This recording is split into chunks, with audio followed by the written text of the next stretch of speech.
कहेंगे खासतौर पे कलकत्ता के लिए? कलकत्ता देखिए काफी स्टेबल मार्केट है। It's totally user driven market. जब पूरा हिंदुस्तान में स्पेकुलेशन चल रहा था उस समय भी कलकत्ता कस्टमर ड्रिवन ही था। कलकत्ता स्टेबल मार्केट है। इतनी ऊपर नीच कभी होती नहीं है वहां पर। बट ये जो ग्रोथ है सस्टेनेबल ग्रोथ है। कलकत्ता भी लास्ट फ्यू इयर्स में प्राइस वहां पर बढ़े नहीं थे और अब इनपुट कॉस्ट को लेके ये सिचुएशन खड़ा हो गया और ओवरऑल डिमांड भी सही है, ठीक है, and all segments are moving. And Calcutta में जो राइज हुई है बहुत नहीं है। अगर आप कंपेयर करोगे तो आज भी Calcutta one of the most affordable markets Hindustan में है। हाँ, ऑन एन एवरेज 5 से 7 हजार के बीच में ही भाव है वहां का, उससे ज्यादा नहीं जाता है। तो हर जी अगर हम अब ये जो करंट सिनारियो इसको देखें और आने वाले 2-3 महीनों को थोड़ा प्रेडिक्ट करने की कोशिश करें कि चलिए थोड़ा 5-10% का यहाँ कॉस्ट इंक्रीज भी हो गया है, थोड़ा आपका लोन भी महंगा हो चला है, थोड़े कुछ और फैक्टर्स काम करेंगे, तो आपको क्या लगता है जो फेस्टिव सीजन है इसमें भी जो रोबस्ट डिमांड अभी हमने बिना किसी एक्स्ट्रा सपोर्ट के देखी है वो फेस्टिव सीजन में भी वैसी की वैसी चलती नजर आएगी ना? क्रॉस द इंडिया क्या ऐसा होता दिखेगा?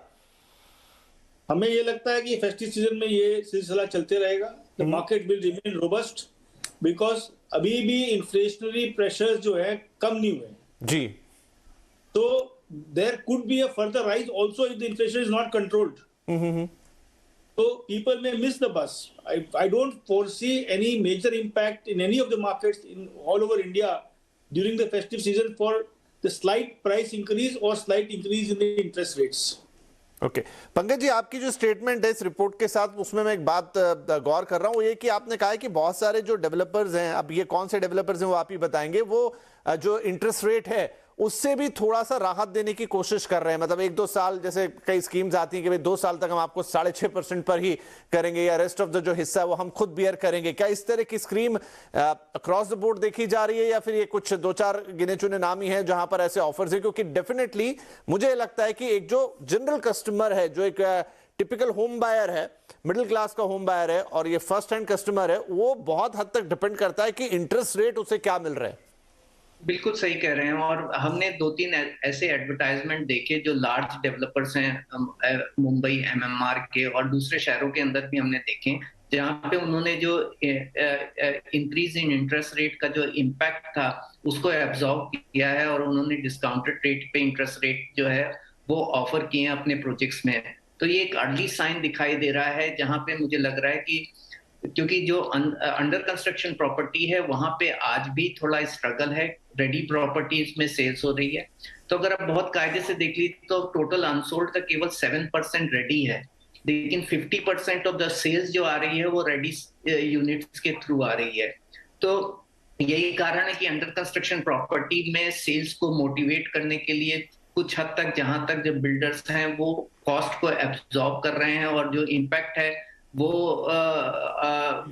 जो अनअफोर्डेबिलिटी है वो वापस से ना आ जाए, इसको देखते हुए अर्ली साइन दिख रहे हैं। और यही कारण है कि मेरा पॉइंट ऑफ व्यू रहा कि ये बायर्स मार्केट बना रहेगा, वॉल्यूम बढ़ते रहेंगे और कुछ हद तक अंडर कंस्ट्रक्शन प्रॉपर्टीज में बिल्डर्स जो इंक्रीज इनपुट कॉस्ट हुई है या इंटरेस्ट रेट का जो बर्डन हुआ है वो खुद एब्जॉर्ब करने की कोशिश करें। राइट। तो विमल साहब, 5 से 10% चलिए मान लेते हैं मॉडरेट इंक्रीज है और इससे होम बायर अपना फैसला नहीं बदलेंगे, लेकिन हर्ष जी ने भी जैसा इशारा किया कि इन्फ्लेशनरी जो प्रेशर्स हैं वो भी खत्म नहीं हुए, वो दोनों तरफ लागू होते हैं, वो बायर के ऊपर भी लागू होते हैं और वो बिल्डर के ऊपर भी लागू होते हैं।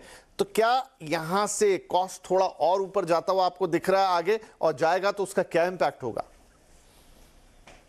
देखो, फिलहाल तो हमें लग रहा है कि इन्फ्लेशन, जैसे हर्ष जी ने भी कहा कि इन्फ्लेशन भले ही आई थिंक मोमेंटरली थोड़ा कम होते हुए दिख रहा है, लेकिन अभी भी वो बेंचमार्क से हल्का सा ऊपर ही है। सो वो इम्पोर्टेंट रहेगा कि इन्फ्लेशन को अंडर चेक रखें। तो अगर इन्फ्लेशन अंडर चेक रखा जाए एंड इसी टेंडेंसी से अगर हल्का सा कम या स्टेडी रहे तो मुझे नहीं लग रहा है कि इतना मेजर इंक्रीज होना चाहिए, बिकॉज हमने काफी हद तक इनपुट प्राइस इंक्रीज और उसका pass on in terms of construction cost देख लिया है।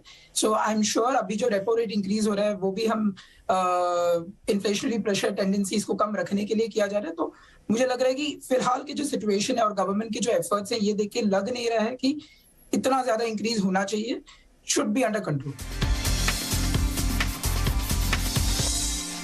असली विलन